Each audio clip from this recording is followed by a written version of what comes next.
What's the deal with the Census 2020? Let's start with what the census is and what it isn't. The census is a count of the total population of the United States of America, conducted every 10 years. It collects data by household on each individual who currently lives there. The questions asked include 1. Type of home, which helps with planning and allocation of federal funds for housing programs and other community-based decision-making. 2. Name, sex, and age of household members, which helps to make decisions about program funding for specific genders and ages. Think Head Start programs, elderly living facilities and programs. 3. Racial and ethnic origin, which assists with monitoring compliance with anti-discrimination and race-related regulations, MBE and other minority programs. And 4. Household relationships, which assist in decision-making about available programs for different family structures.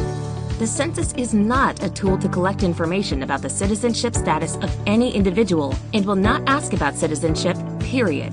Information collected by the census cannot be shared with any type of law enforcement agency or collection agency.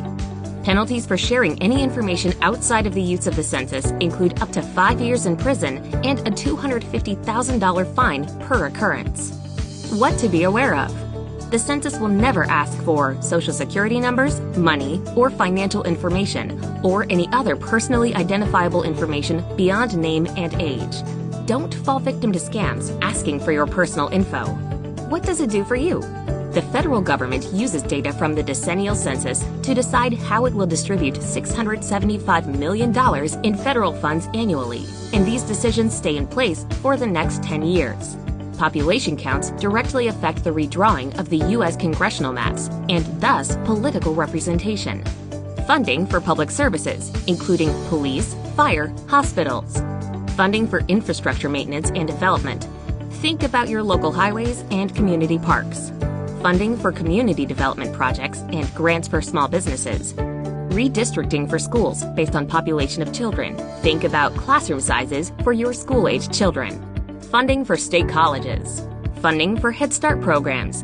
Remember that for very young children and pregnant mothers who will need programs for their children in 3 to 5 years. How can you respond? By phone, online, or by mail. Households will begin receiving individual respondent codes by mail, at which point they can respond by phone or online.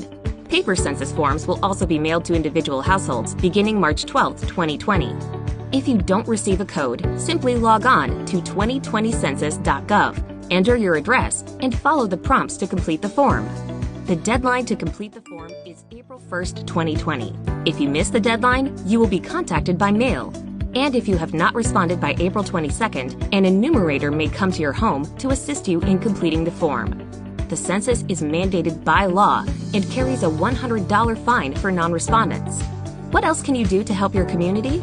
Get on social media, share the hashtag Census2020, complete your form, and encourage your friends and family to do the same. Follow @GoLeadersOrg for updates about the census.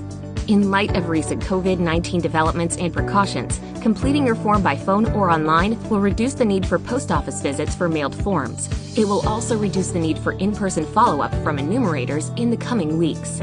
Now you know why, now you know how. Make yourself count. Don't get left out.